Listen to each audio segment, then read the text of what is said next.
folks here, thank you all for having me. It's great to be in such a beautiful spot of the state, even though I can't really see it that well right now with the fog. Anyway, thank you for the introduction, Alice. I am Steve Walker. I live in Brunswick, Maine. I'm a town councilor in Brunswick, Maine, longtime planning board member prior to that, and actual staff of the planning department way back in the early days. What I'm going to go over tonight is what my program is with the state of Maine, beginning with habitat, some of the history. It's a little bit all over the place, and I'd say because there's so few of us, just feel free to interrupt me and ask a question at any time. So without further ado, let me get the slides moving.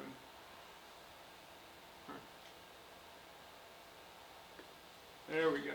So, who's Maine Department of Inland Fisheries and Wildlife? I'm sure everyone's heard of us. They know we do hunting, fishing licenses. They know we're responsible for in the management and protection of all Maine's inland fisheries and wildlife and the habitats that sustain those. So, what is an inland fish and wildlife species?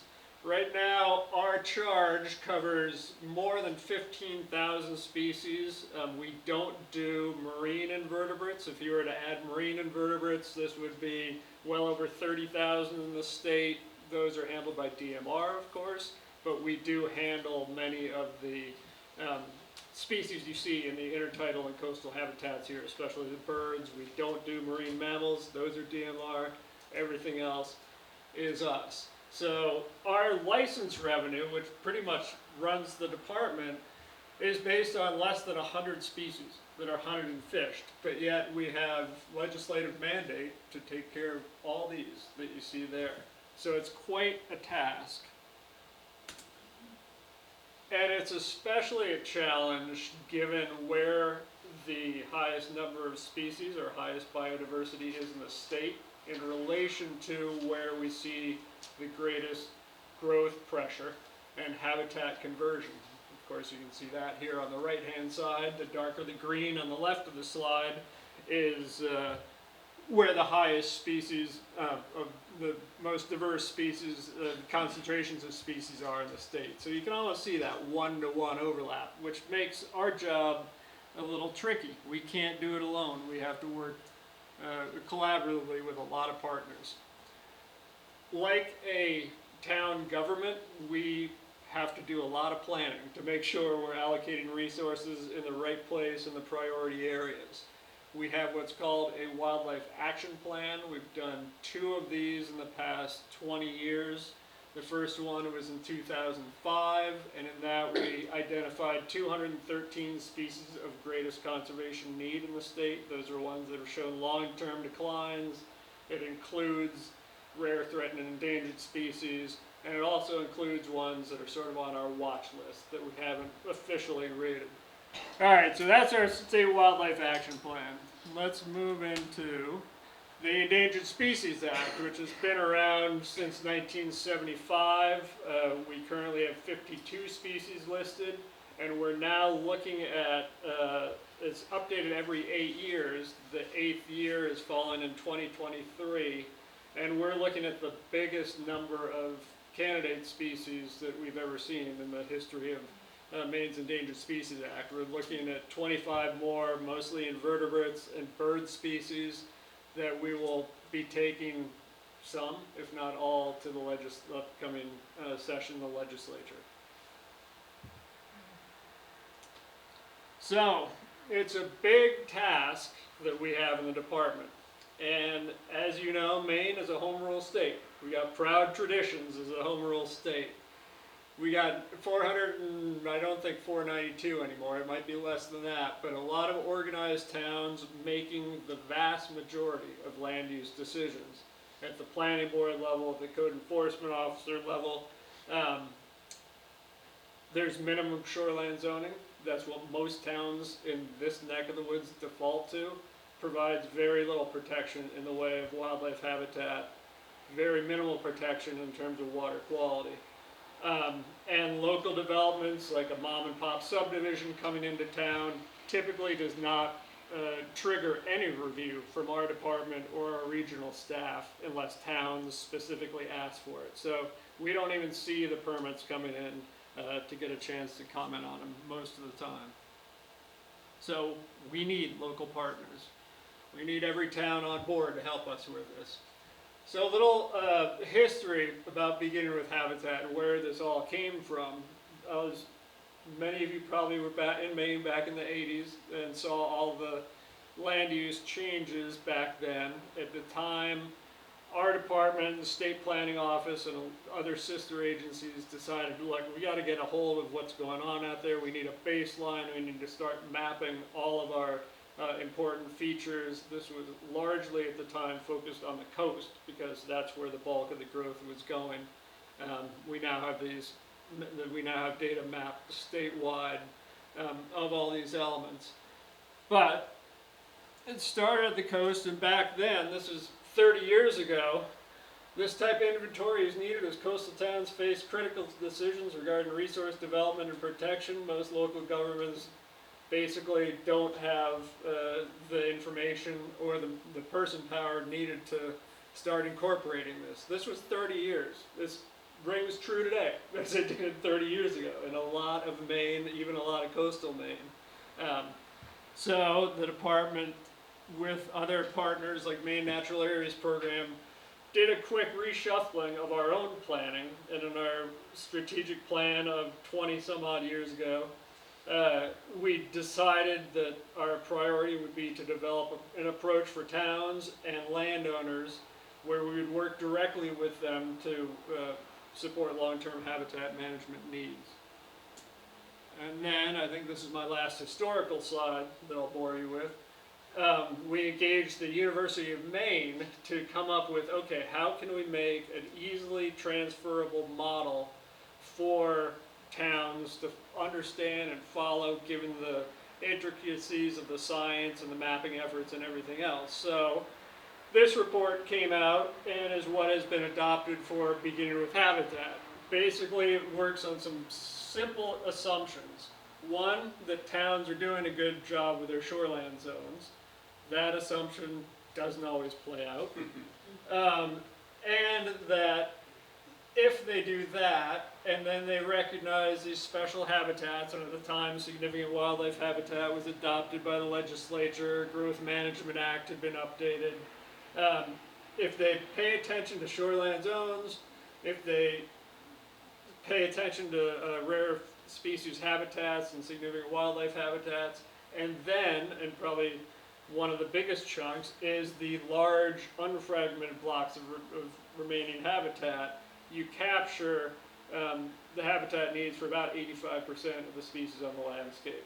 Just by doing good buffers on streams and wetlands, by knowing where the rare elements occur, and then not fragmenting and sprawling in rural blocks. So a pretty simple model, and that was the genesis for beginning with Habitat. I have these booklets over on the back table. If folks are interested, take them. I'm sorry for you on Zoom, but it is on all this is on our website, and I'll give you that link at the end. Beginning with Habitat is not just IF&W. We made the conscious decision to bundle all the resource data from our various agencies and partner groups, NGOs. You'll see UMA Machias on here, DMR of course, so that this one package contains basically all the resource data you need to make informed decisions at the local level, or if you're a land trust, to do strategic conservation planning. The basics of it are maps being one. I have sets, for you guys on the phone, I have sets of Franklin, Sullivan, and Hancock here that we just reformatted a couple weeks ago. We will get those to the town hall somehow so you guys have them in your hands. But we have a set of 3, now 4 core maps. One to highlight where your wetlands and riparian areas are.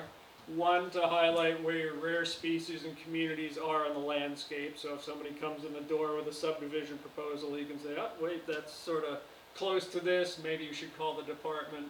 And then the last being where the large unfragmented blocks are with conserved lands superimposed. Yeah, Are please. those available online? Those are right here. Great prompt. We have tried to make them as available as possible. We have an online map viewer where you can go in and pan and zoom and turn layers on and off. We have the online map database, which gets you to PDFs of these hard copy maps by town. It's all alphabetical. Large paper maps, you see them here. Anyone can call my office and we'll have them in the mail that day if we have them formatted. If not, it might take a few days to get them updated. And then digital data, if you're savvy enough to have GIS, all these layers are publicly available for computers in town halls or in land trust offices. Wow. So that's the mapping component, because maps are one piece of the information, but what you do with the maps and how to put it to work, that's the critical part.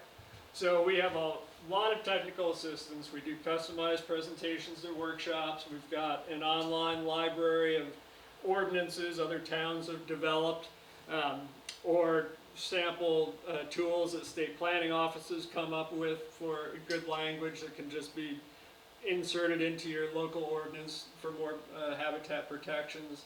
We have a landowner biologist. This is recent, just in the past 2 years. A great guy. You pick up the phone, he'll come to your property and give you advice as to how best to manage it to meet your goals. We review every comprehensive plan written in the state just to make sure that information is incorporated and used correctly. We're hoping, if this big federal legislation, Recovering America's Wildlife Act, happens, they will then be able to provide small grants for towns or land trusts to get projects rolling. I have my fingers crossed that'll be within the next 6 months. We'll see. So let's dive into climate change. The program is going through a transition to try to be responsive to the Governor's Climate Council and all local concern about, okay, what are we facing here? A few years ago, we ran species through this study. Let me just jump to it, where we looked at direct, indirect, and other factors affecting species with climate change. Oops, I thought I had. Okay, here are the direct taste of the direct changes that we can expect with climate change. Of course, hot air and water, increase in air and water temperatures. I'm feeling it right now, as you can tell. Precipitation changes. We're still in a drought, you know. Increased storms and flooding, sea level rise, and as you're very familiar with here, nearshore acidification being the direct effects. And those, of course, correspond with indirect ones too. Longer growing seasons, shifting habitat conditions. I mean, things like maritime spruce fir forests along the coast here are probably going to start turning over to hardwood. Species interaction changes. We're seeing southerly species that haven't really been here before now starting to move in and affect dynamics in local habitats. Phenology changes and mismatches. This poor little snowshoe hare here, since we have no snow a lot of the time now, they turn white in the winter regardless. They're easy prey. Other ones are mismatches between flowering plants and pollinators and that sort of thing, because plants start flowering earlier before the pollinators show up or before the birds migrate, so that's what that means. And then there's a whole category of secondary stressors based on those. Big one, at least down in the part of Maine where I'm from, is a lot of in-migration, people in migration, and we're seeing a lot of habitat fragmentation and expect a lot more as people see Maine as being an attractive, cool place with lots of fresh water that a lot of states won't have in the future. Increased invasive species. I don't know if woolly adelgid had made it up here yet, but it's certainly all the way through Cumberland County and moving into Androscoggin. You've probably seen the news on winter ticks and moose. That's just one example of increased diseases. We're also seeing avian flu right now sort of taking off more than it has before, probably because of the warmer conditions. And then pollution. this is a big one for you guys up here with the increased storm events and precipitation events. That's going to be more flushing of the uplands into the bay, which is something that is time to prepare right now for, to minimize nitrogen inputs and other fecal coliform, what have you, getting into the bay and affecting your industries. Any questions so far? All right, stop me at any time. So, end of the day, we did, in this report, we had 76 scientists from all over the country, really, mostly in New England. We had 442 species reviewed, which I don't think any state has even come close to that yet in their vulnerability analysis. And what we found was pretty striking. 37% of those 442 species are highly vulnerable based on the 76 scientists weighing in, and that translates to a greater than 66% loss of population or habitat in 50 to 100 years. So pretty sobering. That's what sort of drove our increase in numbers in the State Wildlife Action Plan for upping the species of greatest conservation need, and it's certainly a factor in what we're looking at for an update to the Maine Endangered Species Act in 2023.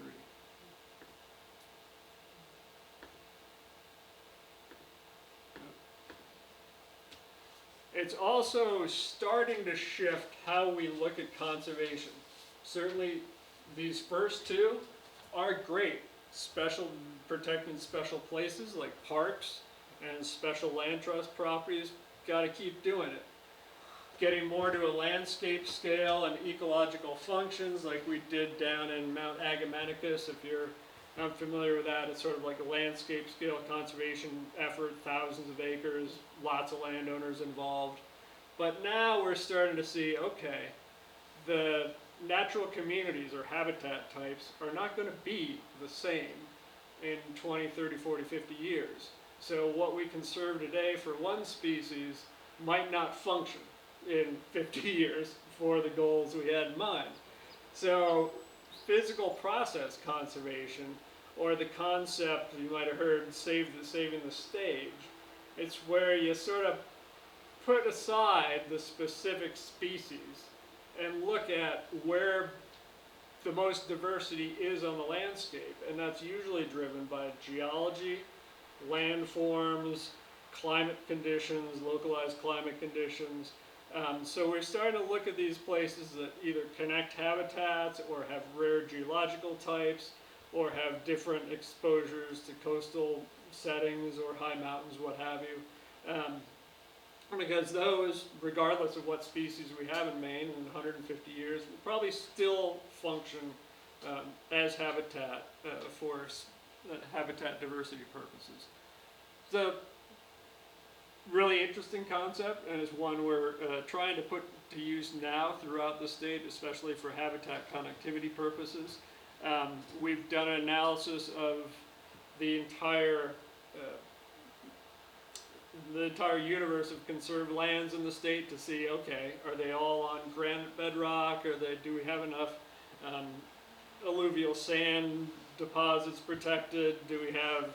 Are we doing too much emphasis on the North Woods and not enough down here in the coastal plain? So questions like that you can start to answer when you start looking at physical processes and conditions. So, all right, let's bring it home. That's my background. Let's talk about Taunton Bay. A watershed. It's a big watershed.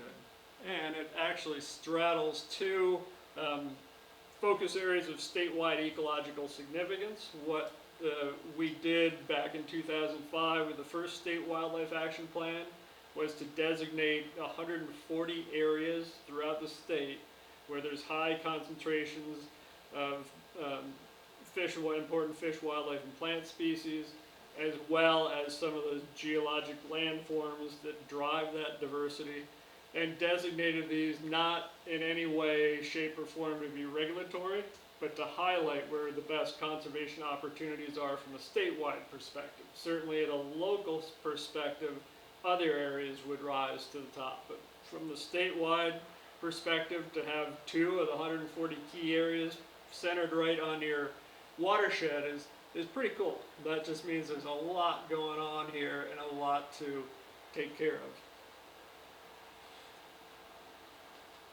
You have a wealth of studies in your watershed, which is great. We know certainly from the old dragging conversations and conservation of eelgrass and making sure we do harbor management, most of these were focused on the intertidal ecosystem. One of those documents had this quote in it, which I had to pull up. Although the bay is, this is 20 years ago, although the bay is moderately undeveloped compared to other areas in the Gulf of Maine, it has experienced a number of threats that may jeopardize it. See if these sound familiar. Land-based pollution, agricultural runoff and septic, increased development, buildings, roads, and culverts, global climate change, I guess that's what we called it back then, governance issues, lack of ordinances, bay level data, and harvester associations. Seems like you've tackled the harvester association and the bay level planning, but ordinances are still a concern. You also know what the public values here. This report, I don't know if you remember the date on this one, Alice, but no. Yeah, it's ways back. But the top 3 concerns: pollution, runoff, habitat loss, and growth and development. You can look at the rest down there, but those were the top 3 that I can't remember how many residents. It was over 300 residents in the 3 towns. Whoops, we have a Zoom issue. Do we? No, we don't. That was somebody coming in. So anyway, the public has spoken. Oh, I can get that to you. So, where do things stand now, 20 years later? The 3 organized towns that cover most of the watershed have no comprehensive plan updates for 30 years. In fact, the one comprehensive plan shown here, Hancock, I talked to what was State Planning Office and is now Department of Agriculture, Conservation, and Forestry Municipal Assistance Office.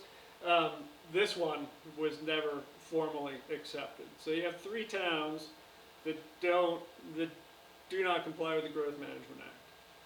You have land use ordinances that only go as far as the state minimum guidelines for streams, for coastal, and that's it. The interior of your town outside the shoreline zone basically has no zoning. You got subdivision requirements and things of that nature, but it's, no zoning. Conservation, you're doing a little bit better on. Franklin and Sullivan having the most, Hancock getting up there. A lot of this is state conservation as well as Frenchman Bay Conservancy, of course. Not quite where, the governor's 30 by 30 wants to be, or if you listen to E.O. Wilson, we're conserving 50% is, but it's a good start. There's been a lot of activity recently. Census-wise, things are holding steady, a little bit of growth, but I expect to see that tick up in coming years if Cumberland County is any indication. We know that the eelgrass beds once were pretty lush out here. They're still hanging on, but it's been, what is this? I can't read this. Loss of 44%, something like that. I can't read that, but a good loss of eelgrass beds over the years. We'll come back to eelgrass. We also know that things are going real well for your shellfish harvesters, better than they have in years. This is 2021 landings. I come from Brunswick, where we have 21,000 people in town. Our landings are, I think we're #1 in the state at 600,000. So not too far behind, or not too far ahead of you guys. So it's pretty telling, the incredible resource you have here. And closures, this is the most recent closure map. They've come down too. So it seems like things are getting better in the bay health-wise. In terms of your shellfish and aquaculture industries.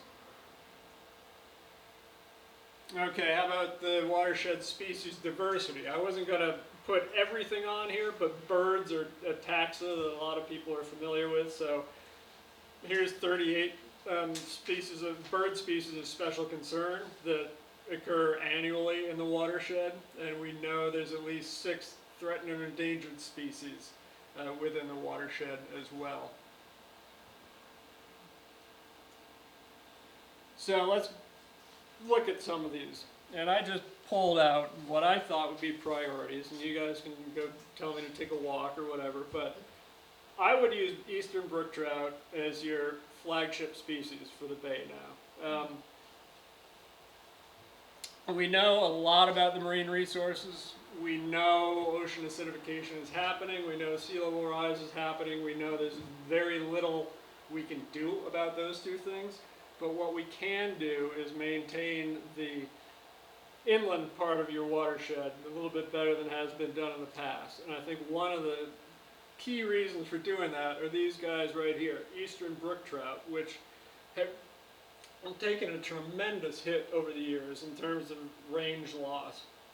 If you look at the left-hand side here, it's hard to see with these colors, but the green and yellows are where the last places in their range where eastern brook trout are actually doing well. They're a forest species. People think of them as a stream species because they live in the streams, but they require large blocks of forest, clean, cool streams. They will come down. You do have some sea-run populations that will come down in tidal waters here. But they're disappearing quickly. And I think it's one of the better canaries in the coal mine that we have here in Maine. And if you look at the maps that I laid out, here's just a screenshot of one of them. All these sort of orangey, or is that orange? I don't know, orangey pink. Those lines are highlighting streams where we know we have high value wild brook trout populations.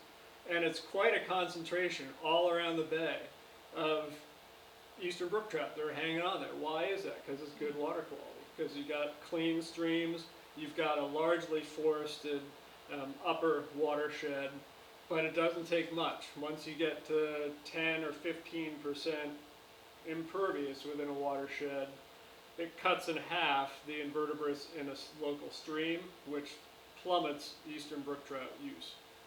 Not to mention the thermal impacts and things like that. So we highlight these on the map to highlight for local communities as to this is a great opportunity, especially for long-term water quality, which is critical to your shellfish industry here in town. And I'll go back to another story in Brunswick. We had one failed septic system about 1.5 miles up a stream that shut down an entire bay. So it doesn't take much.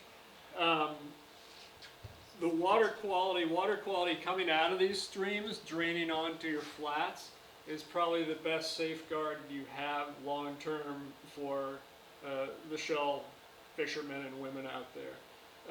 Because once those streams start picking up runoff and getting turbid and picking up, bacteria and whatnot, they're going to take that right down into the flats. So protecting those streams is like protecting the veins that are coming into the important economic engine you have in the bay. So what can you do? What can towns do? Well, starting with the Stream Smart program, you might want to have Stream Smart representatives come here to give a talk, just like I'm doing tonight. It's they bring fisheries people with them, engineers with them, and others to talk about how best to put in a culvert that's going to stand up to increased precipitation and storm flows with climate change, but also allow fish to pass. Because by and large, culverts in this state over the years there hasn't been a lot of attention as to how they've been put in, so a lot of them are hanging. You'll have water coming out of one end that fish can't get in to cross, they can't get up to cross through the pipe. You'll have ones that are undersized, so you'll get a high flow and it's just like a jet effect that fish can't go through. So there's ways to keep the streams healthy, keep the trout healthy, just by doing things a little bit differently, using bigger pipes and installing them correctly, and that's what Stream Smart can help with. Consider expanding the stream protection zone to the entire watershed. What does that mean? That means instead of just protecting or regulating activities around streams in the shoreline zone, or as the ordinance, the typical ordinance reads, it only applies to below the confluence of two perennial streams, so you're talking your third order and larger streams get the protection, but the headwater ones, the little tributaries, which are most critical to brook trout, don't get that protection. It defaults back to state of Maine, permit by rule through DEP, and let me tell you, they're not paying attention to what's going on as much as local citizens could. So if you can expand local regulatory oversight to even those first order streams within the watershed, it would be huge. Our organization, IF&W, always recommends a 100-foot no-cut buffer on those streams, the trout streams, because that's enough for shading, that's enough for water quality, that's enough for large woody debris to drop into the stream and create pools and riffles that the trout need. Incentives for minimizing impervious surfaces. A lot of, I didn't dig into your ordinances too deeply, but a lot of towns, I think, overbuild parking areas. And there's got to be a way we can have less parking, or at least do things a little bit more creatively with that. Some towns are actually looking at, we'll let you build, if you can rip up impervious surface somewhere else, we could be more flexible on site, interesting, creative ways to sort of trade impervious surfaces, if you will. There's a lot of money right now for habitat restoration, like a ton of money, like hundreds of millions of dollars that are available for restoration. The state's not moving as fast as it could be on it. Towns that are ready, towns that have identified opportunities, whether it's replacing a culvert, taking out an unnecessary dam, things of that nature, there's money for it. Through ARPA, through, if Recovering America's Wildlife Act passes, there'll be even more. I know NOAA has put out several grant opportunities that towns can take advantage of. So if you know of issues that are ultimately going to affect your mudflats, queue them up, and we can help you chase those grants. And then of course, always work with your landowners. They're the ones who steward the land. They're the ones who take care of the land. They're the ones who are making decisions on their own land. If they see the logic in doing things differently to support the whole system, and especially safeguard your marine resources at the end of the day, I think they'll be on board. Alright, so that's my trout pitch. Now let's talk about where you are in terms of unfragmented habitat conditions. We have map 3 over there. You'll see as a zoom in, it'll show the acreage of your existing unfragmented blocks is basically based on a GIS model that identifies all impervious surfaces, cuts them out, buffers them, and what you end up with are these unfragmented rural forest blocks.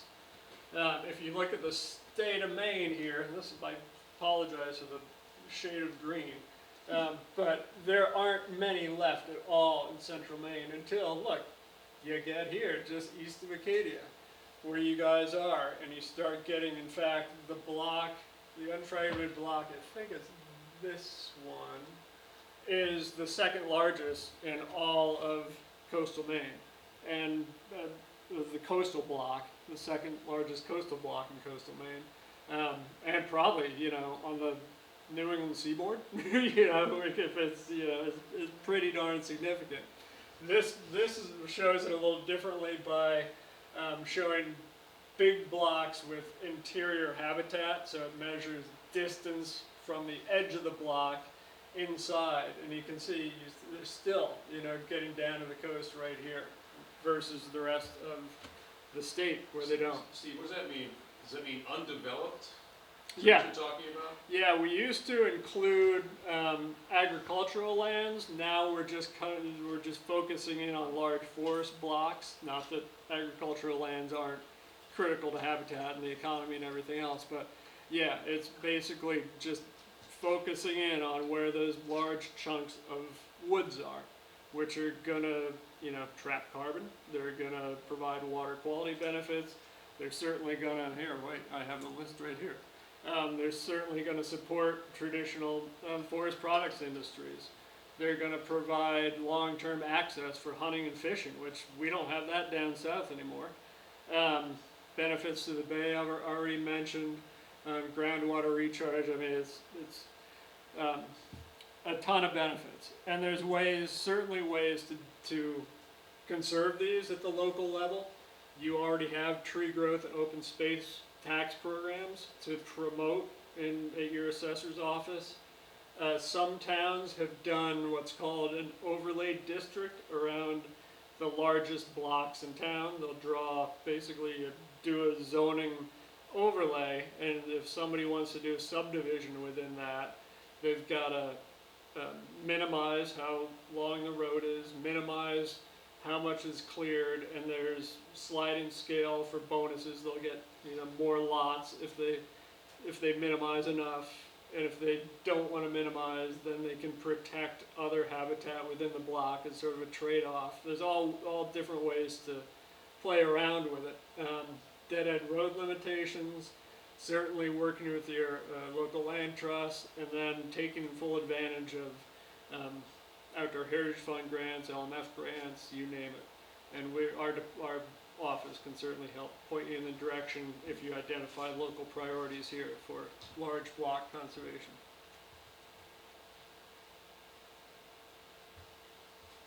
Alright, moving on from the inland portions of the watershed, let's talk shorebirds.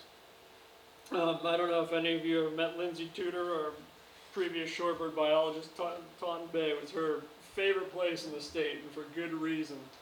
It's one of the best in coastal Maine for shorebird concentrations, specifically for roosting habitats where shorebirds go during high tides when they're not feeding. It's critical for them to metabolize and to rest, because these guys, they're on this tremendous flight from the Arctic all the way down to, in many cases, South America, and they're just here for, starting about this time of year, mid-July until mid-August, just refueling like crazy so they can make the flight. Other critical areas are these first mud, last mud areas, the sort of, you have that microtopography on the mud flat, so as the tide comes in, there's always one piece of mud that's still exposed until the very last minute, and the same, that's the first one that gets unexposed as the tide's going out, and that's where these guys pile in to do their feeding. Hog Bay Yep, is yep. Hog Bay is one of the key portions of the bay for these guys.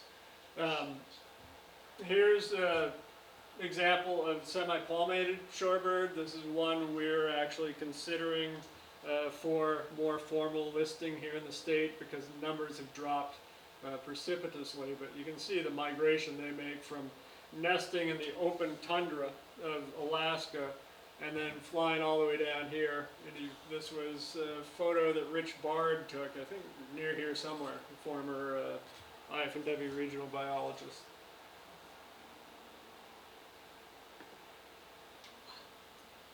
So in the 70s, I pulled this out of a report today. In the 70s, Maine supported 300,000 to 500,000 semi-palmated sandpipers, which is a huge number for these guys. Unfortunately, they've gone down quite a bit, especially recently, and it's not, not the fault of what we do up here. A lot of it's market hunting and their wintering habitats. Other factors like the tundra thawing with climate change, but there are things we can do here to make life better for these migratory birds. Pier standards, we've found that residential piers will affect bird use of mud flats for up to 300 feet in all directions of that pier. So, if there's ways to discourage building permanent piers on tidal mud flats, that would be great. you know, we have a lot of public boat launches and other things. There's ways to minimize the size of piers, so people can still have decent access to their water. But once you start putting permanent structures on the mud, not only do the shellfish harvesters lose ground, but you're affecting shorebird migration as well. Enhance coastal setbacks and buffering standards. Instead of just going to the typical 75-foot setback, you know, bump it 125, 200 feet. You know, that will protect the birds from disturbance, human disturbance, dog disturbance, light disturbance.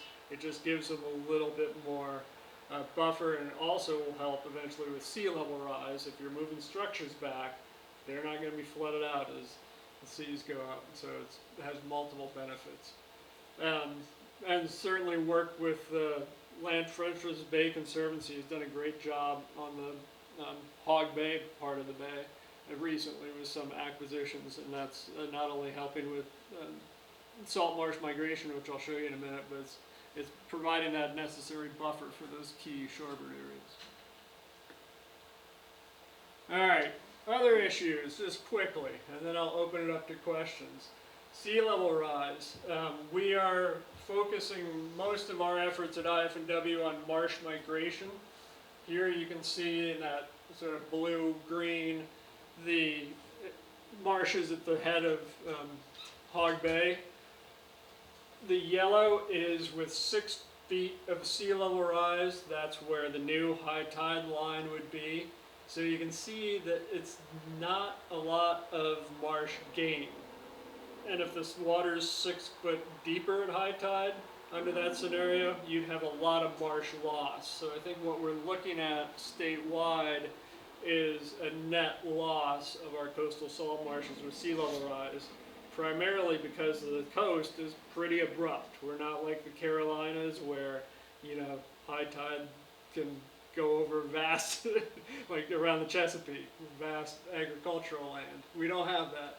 So it's unfortunate, but I think we're going to see a decline in salt marshes. We're already starting to see things like this with sea level rise, where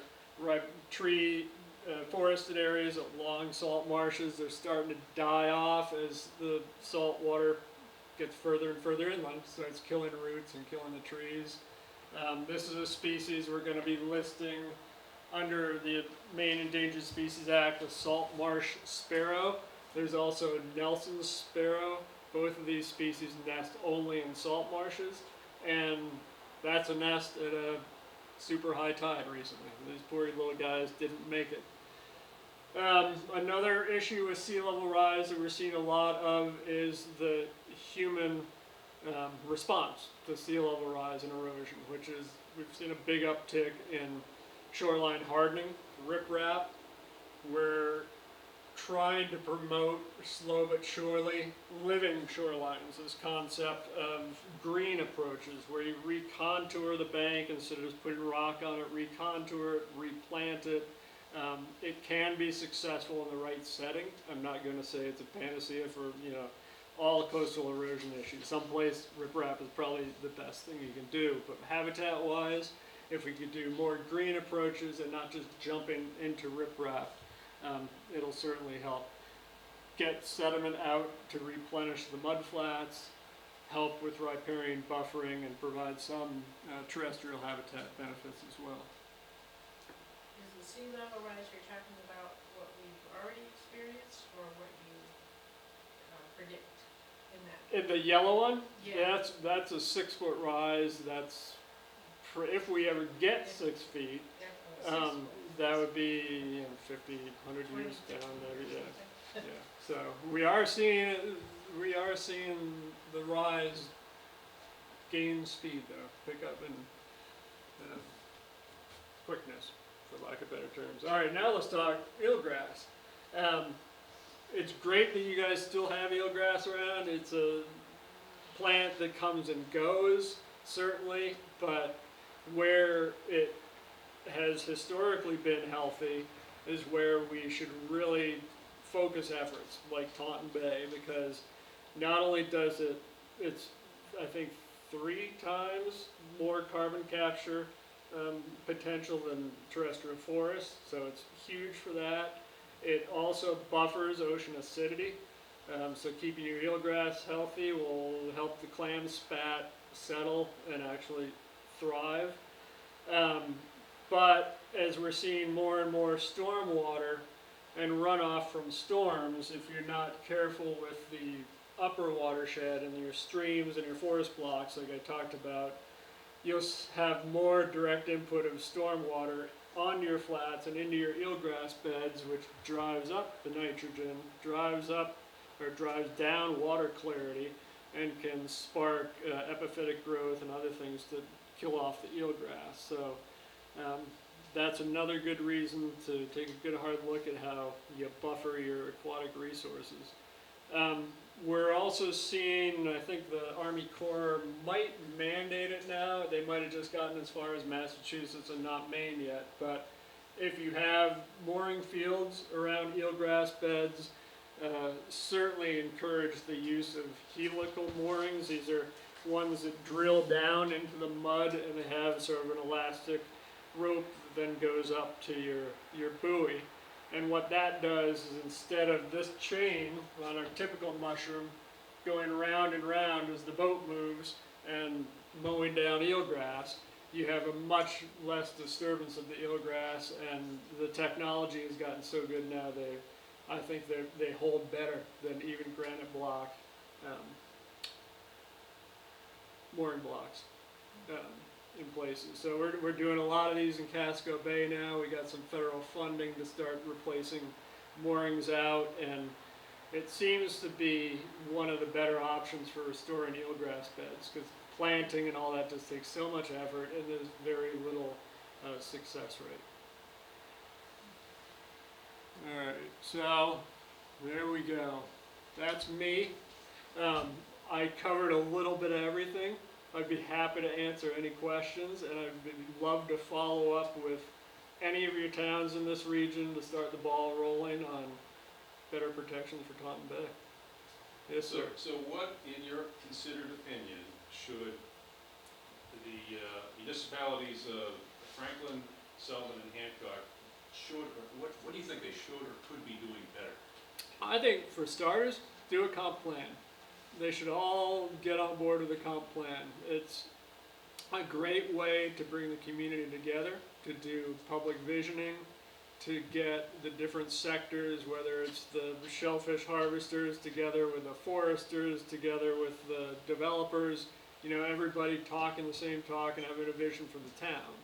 And then you can start identifying priorities at that point. And those priorities would be your conservation tools, would be what lands to protect, would be all that. And by doing a comprehensive plan, you're in compliance with the Maine Growth Management Act, which makes your town eligible for a lot of state grants that you wouldn't be now. Will the towns say it's too expensive? Yes, the towns will say it's expensive. But, it's about ballpark, I would say $30,000 to $50,000 for a town to do one. And to have then the ability to apply for grants that are much more money than that, I think it's a pretty easy decision. And it's, it doesn't always have to result in new zoning. I mean, that's a purpose of it, is to address what community concerns are and get the right tools in place to address those. But, there's always balances. But just moving the ball in the right direction, because, Hancock County, Maine, in 50 years from now is probably going to look a heck of a lot different. There's, I would imagine, a lot more people here and a lot more going on, and if we don't have those protections in place, all of our shellfish operations are going to be aquaculture and not wild stock. Anything else from the floor? Are there any questions from? So if you're just a private landowner, and you're seeing erosion on your shore, right? And you're looking around and everybody has a lot of rock and riprap. What can you do what resources are out there to help you understand how to do more natural shore Sure. barriers? Yeah. And like I said, it may not always be appropriate to try and live in shoreline, but I would start by contacting either someone from the local NRCS office or the Hancock County NRCS, or go right to Maine Geological Survey or Maine Coastal Program. Both of those entities are trying to put together sort of best management practices for living shorelines now. But if you've got a highly exposed shoreline, steep, you know, it's riprap may be the only way to go. But if you have something that's, you know, lower slope, less energy, certainly living shoreline is a lot better for the local ecology than Hardin. Yeah, ours is like 45 degrees. Yeah, I mean, you could probably just re-slope that up. There's a lot of contractors. Hey, around Steve and who Alice, I get don't know if you working can hear us. We just lost audio on the bridge. Oh, yeah, I heard that. Yeah. I see that. So yeah, I can get you some contacts because it's so site specific.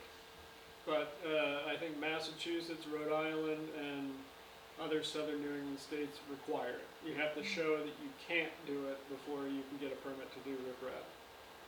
Yeah. Yes, sir.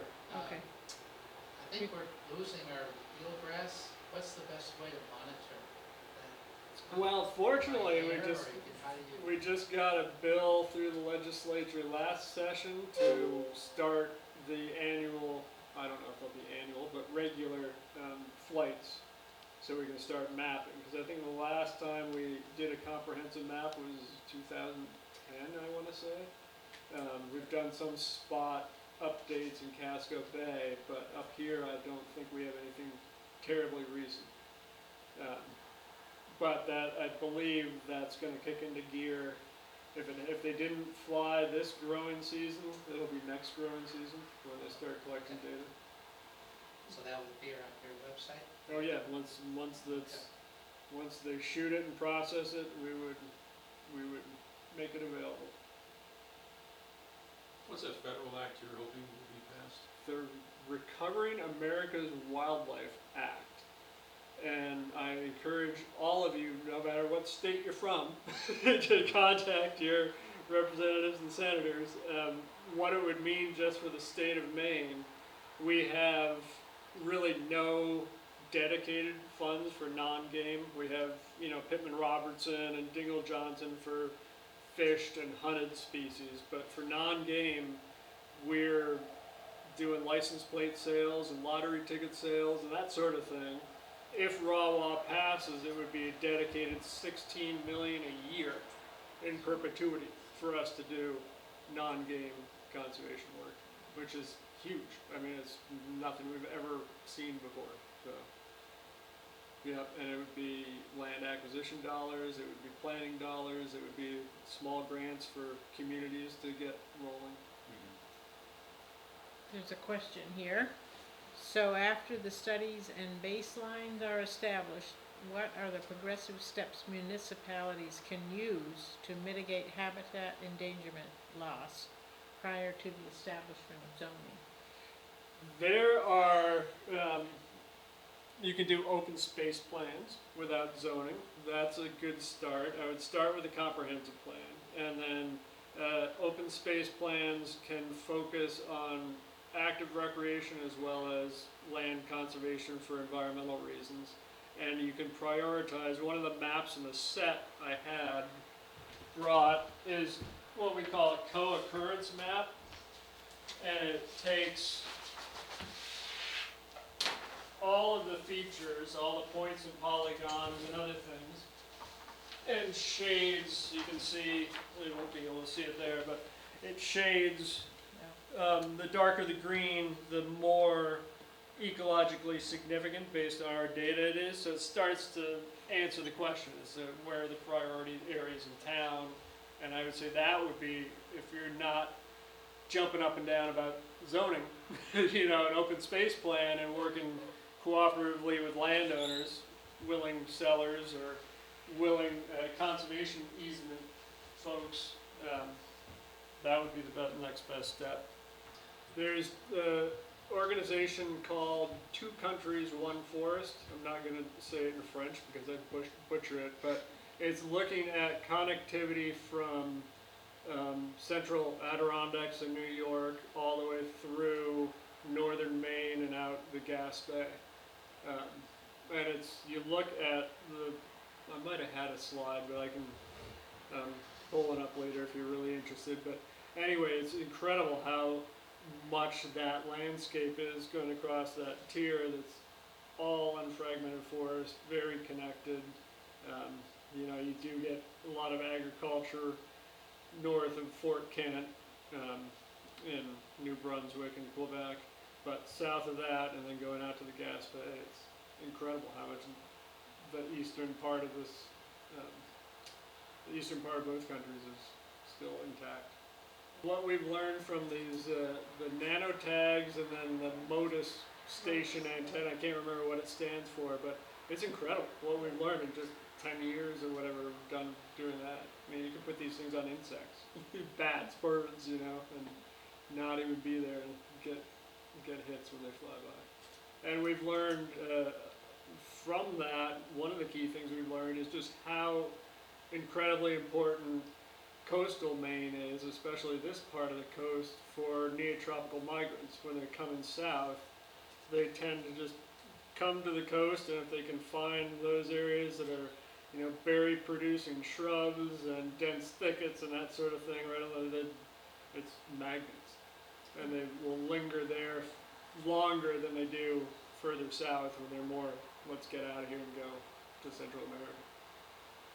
So you said 442 species, is that the number that you're? That we looked at for the climate change vulnerability. And you said that's by far and away the biggest number of what? That other states have looked at, because it takes a lot of time. We fortunately in Maine and New England, you have a lot of ecological knowledge, whether it's university folks or agency folks, and so they're all very willing to contribute. But it takes time to go through 442 species and use your best professional judgment as to what stressor would affect which one. So I think that's sort of been a barrier for other states. But through the beginning with Habitat Partnership, we had the capacity to pull it off. And that number is so big compared to other states because what, the size of the state? Of Maine, Just or because of the how hard it is to run that many species. Oh, I see. Yeah. Yeah. There's another question. Are septic system failures an issue around the bay and the small freshwater tributaries where the brook trout are? If so, are there programs to help people empty their septic systems? There used to be a overboard discharge program. That's not really septic systems, but to replace coastal systems that had a straight pipe or weren't functioning very well. I don't know if DEP still has that program, but other towns have required, I don't know if it's how easy it is to enforce, but have required pumping every 3 years of tanks, because a lot of people moving in who've never had much septic experience don't really know how to maintain their fields or don't know what it's all about. So if you have something like that that just triggers, hey, it's 3 years has gone up, time to pump, it can certainly save a lot of failures and issues with both the flats and trout streams. You know, I hate to take it home again, but northern Casco Bay towns have worked very closely together, whether it's through Friends of Casco Bay or Casco Bay Estuary Project, facilitating. Saginaw County, there's been a lot of intertown cooperation. St. George River with St. George and I'm drawing a blank, Thomaston, and South Thomaston. They've coordinated a lot together, focused like you guys have on the shellfish industry particularly.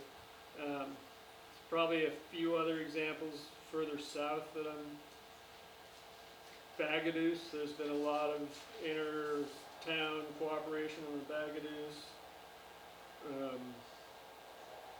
Yeah, Machias Bay.